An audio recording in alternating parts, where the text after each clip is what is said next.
is our first day in Athens, Greece. We will be here for 6 days and I can't wait to get started eating all the food and seeing all the sites.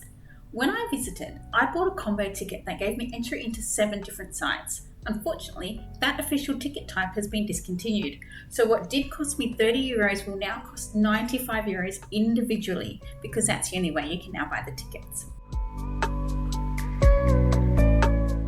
First up, we go on a walking tour that will focus on the mythology of Athens and Greece. We enter the Acropolis and it's definitely a pinch me moment. The first building we look at is the Theatre of Dionysus. This is the first theatre that was ever built. Our guide tells us that many actors visit the site to pay homage to the birthplace of their craft. But Dionysus didn't just focus on the theatre. No. Dionysus is also the god of winemaking. So bless him and his agricultural skills. After we pass the Odeon of Herodes Atticus, a well-preserved theatre, we climb up the hillside to the main attractions of the Acropolis. There are 4 buildings on the top of the Acropolis. Only one of these humans can pass through, and that is the entrance gate. The other 3 only gods can enter. The other 3 include the Temple of Nike, the Parthenon, and the Erechtheion. I am so excited to see the Parthenon, but our guide takes us to the Erechtheion. He tells us that this is probably the most important temple on the Acropolis. It is where Athena and Poseidon had a battle and Athena won. Inside the temple, there is said to be a hole in the ground where Poseidon is meant to have struck his trident during the battle.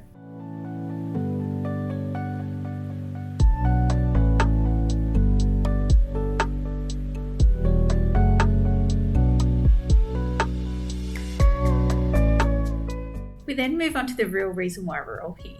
The Parthenon. The Parthenon is such a splendid building. It is not nearly as big as what it appears. Our guide tells us that the Greek people implemented optical illusions to make the building look bigger than it actually was. A lot of the Parthenon was damaged in the 1700s. It is undergoing restoration at the moment, and I, for one, can't wait to see it in its former glory.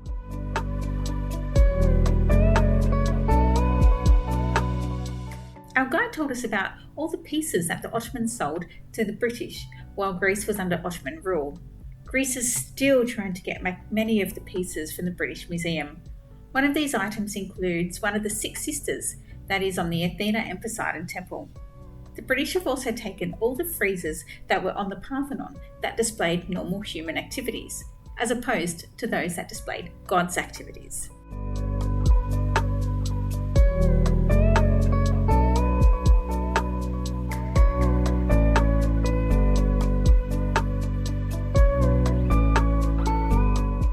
After 10 minutes or so of free time, we start to leave the Acropolis. One of the things you have to be really careful of when visiting is your footing. Everything is either marble or built out of marble in Greece. The marble makes it very slippery to walk on, so going down the stairs you really need to be careful.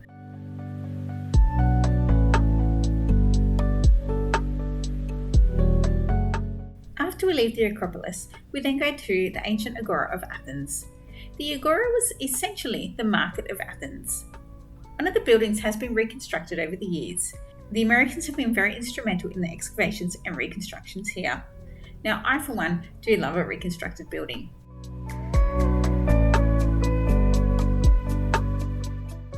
Throughout the 4-hour tour, our guide wanted us to remember 6 important things about Greece. Number 1, democracy. Number 2, philosophy. Number 3, science. Number 4, something I can't remember. Number 5, sports. And number 6, classical art.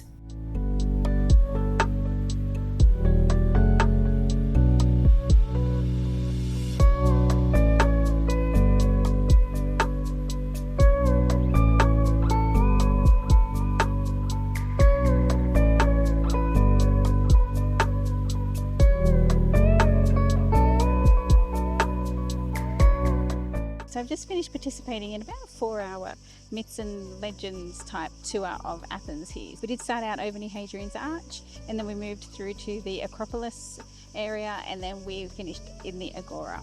So it was fantastic, and it was more about the myth or the legend behind the building that we were looking at, rather than just, here's the buildings, here's the dimensions, this is what it was used for. So learned a lot, just learned heaps. So much that I can't retain it all. Absolutely thoroughly recommend doing that type of tour if you're interested in that type of stuff, right? Which I am. I haven't really read much into it, so I thought it would be a really good introduction to some of that whole Greek mythology area of learning. So this is one of the Agora buildings behind me, and it's beautiful. It's been reconstructed, which if anyone's watched any of my other videos, you'll know that I love reconstruction, and I love reconstruction because it gives me a better appreciation of not just the sheer size of the building, but the function, the performance of the building, all that type of stuff. And just, I like looking at pretty buildings. To be honest, I was actually quite surprised. I had seen a lot of news information and stuff like that that was talking about how busy the Acropolis was, and I'm surprised. It was busy in some parts where it was walkways and you had, people coming and going and crossing each other, but I actually thought it wasn't too bad. I'm going to try and drag my daughter up to see the other Agora building up there. We'll see how successful I am at that. Otherwise, we're going to go and get some lunch at one of these amazing, delicious restaurants up the front here.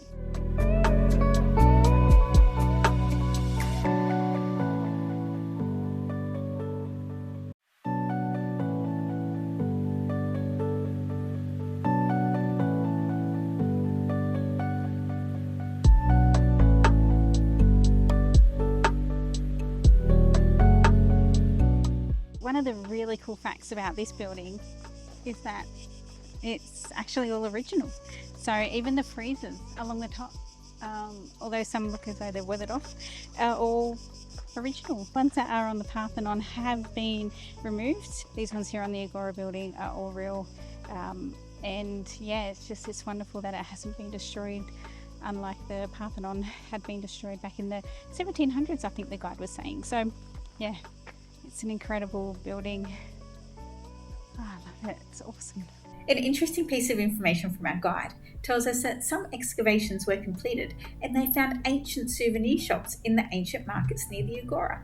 So it seems that souvenir shops are a very important industry in Greece. And that's it for our first day in Athens, Greece. And it has been absolutely incredible. I have had such an amazing day, and I've seen sites I've only ever dreamed about visiting.